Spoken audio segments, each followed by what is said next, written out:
Mario, good afternoon. How are you? Good afternoon, Musso. I'm well in this context, but obviously I'm a little bummed out about LSU. Now 3-3 on the season does not look like things will get better. At least we should not expect them to get better. And I'm not really looking forward to talking about LSU football all week, if we're being perfectly candid and honest. But we must do it. There's some important times coming up in the future of this team. Maybe not during the season, but maybe after the season. You're looking at some significant changes, and we kind of just have to ride it out until then. Because as I said, Saturday was not fun, and it does not look like it's going to become fun anytime soon. So let's go into it then, I guess, right? Never mind. It was YouTube chat, not important to it, not relative to the conversation we're having now. Before we get into Saturday, Florida has opened as an 11-point favorite over LSU for Saturday in Death Valley. That has now been bet down to 9.5, depending on where you look. So we'll get more into the Florida game as we go on in this segment, but just wanted to throw that out there. Let's start with Kentucky. And for me, Mario, on Saturday, the LSU 2021 season hit rock bottom.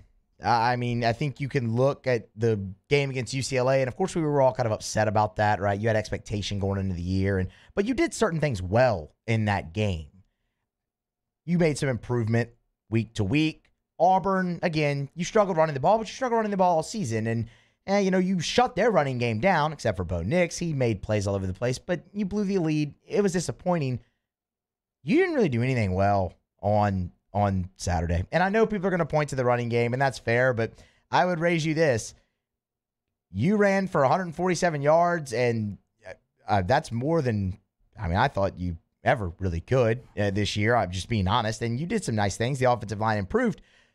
But even so, you're just still so lost on offense with no rhythm whatsoever that even with your best rushing day of the year, you still were shut out at halftime and down 35-7 at one point in the fourth quarter. And that has to do with no rhythm on offense and giving up 330 yards rushing on defense, which is just awful. You said it. Yeah, all that bad stuff on the offense spills over to the other side, and you get this perfect storm of just bad, and that's what you saw on Saturday. Weeks and weeks for the defense now of being leaned on by a weak running game, by a non-existent running game, although it finally showed up this time. And I will say, I think we should give some props to TDP.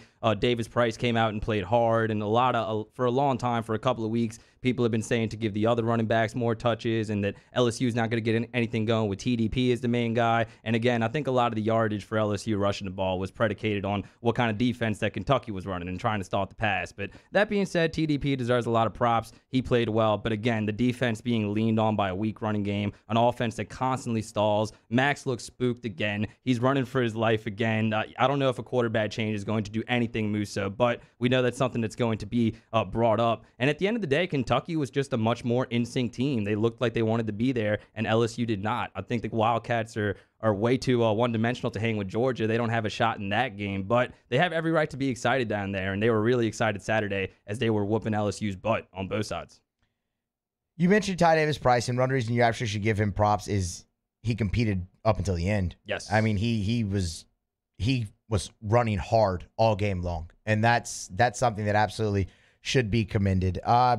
You were just demoralized and out-physicaled, and man, that's so disappointing against Kentucky. Hello, I'm not saying teams can't improve and that you shouldn't give Kentucky credit, because you can, and they have improved. They've improved talent-wise as well. Mark Stoops has done a great job in the transfer portal and building that team up so it can compete on an SEC level, and you deserve credit for that. But man, LSU should just never be out-physicaled by Kentucky on a football field.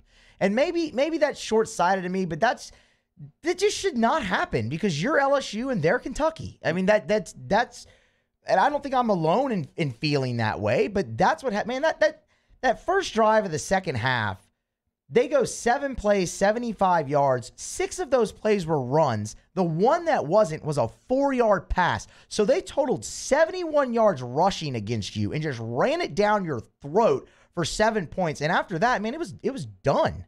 Yep. It was just done. And that is a rock bottom feeling. They said on the broadcast that was Kentucky's first 21-point conference win since beating Vanderbilt in 1998.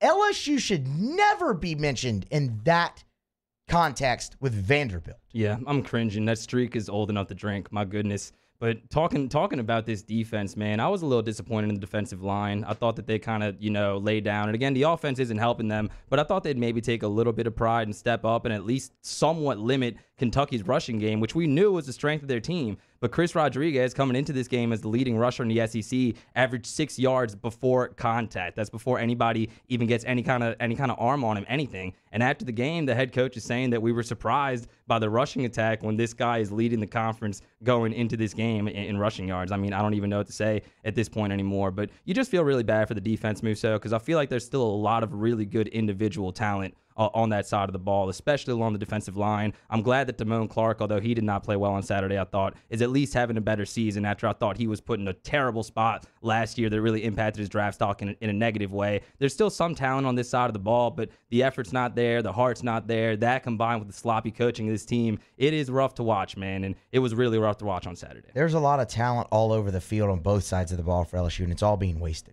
Yeah. And I can't believe we're 9 minutes into the show and we barely touched on the Keyshawn Butte thing. I was just about to transition there. Yeah, that is just such a punch in the stomach, man. That's something that I look forward to every Saturday. And watching LSU is watching Keyshawn Butte play, and I can't imagine the impact and the toll it has taken mentally in the locker room. I mean, you and I both know that Keyshawn's not the most extroverted, vocal kind of leader, but he's definitely somebody that leads by example. And I'm really worried to see how LSU will look without him in there. Well, not only that, he's your best offensive weapon, and you've lost him for the year, and he was leading the country in touchdowns, and you've lost that guy for the year. Obviously, first and foremost, it sucks for the kid, right? It sucks for him. I mean, he's having a great year, and now he's going to be shorted 6 games and got a long recovery ahead of him, and that part sucks, and you wish him well. But if you want to look at it for LSU, it goes past just, like you said, that's what you're looking forward to. That's your best offensive weapon, and your offense is lost. Like, your offense was lost with him as your best offensive weapon. Now you take him away. He's out for the year. By now, I'm sure you've heard. But it's not just him, though. I mean, Ali Gay is not going to play this week. Major Burns is not going to play this week. Joe Evans is not going to play this week.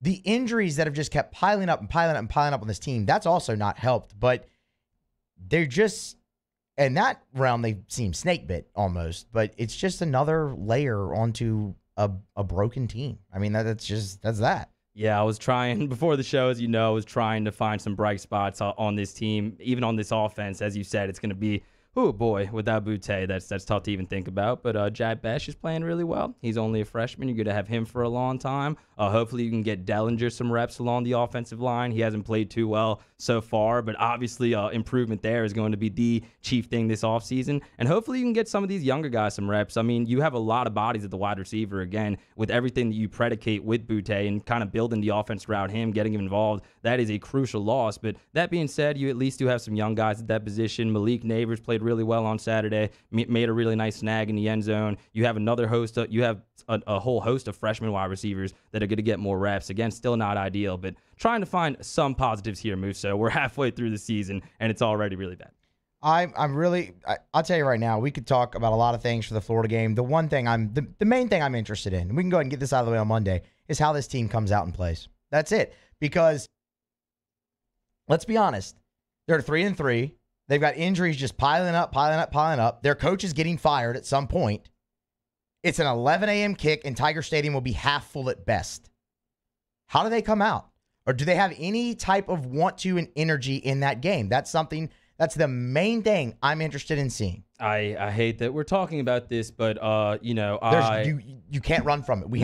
Not at all. Here. No, not this topic, but what I'm about to say specifically, though, when it really hit me that that we've gotten to this point, everything you're saying, it's going to be really tough for LSU to get up because SEC Network, Peter Burns, whoever was sitting with Gene Chizik. And they were talking about him and how he knows exactly what it's like to be in this situation. And Gene Chizik said there's nothing you could really do except take it one game at a time and try to get these guys motivated for the next game, for the next challenge, because looking forward to the future is not going to do anything productive for you. And that is a very tall task. That's a very unenviable there we go. task that Gene Chizik had back in the day and that Coach O has now. And I don't know, Musso, to answer your question. I mean, whenever I try to kind of defend Coach O in the past, I've said, whenever the stacks are down, we said on Friday, he was 16-1 after a loss, but there was always light at the end of the tunnel. There was always hope. And it would be one thing if LSU came out on Saturday, executed decently, and just got outplayed by a better team. But that's not what happened. We knew Kentucky was a better team. But again, it looked like they wanted to be there, and LSU did not. And there's just no heart. There's no organization. And there's nothing to lead me to believe that it will not be ugly on Saturday and in all of these games going forward. Oh, I think it's going to be quite ugly on Saturday. You're facing a team that's number 3 in the country in rushing after you just gave up 330 yards.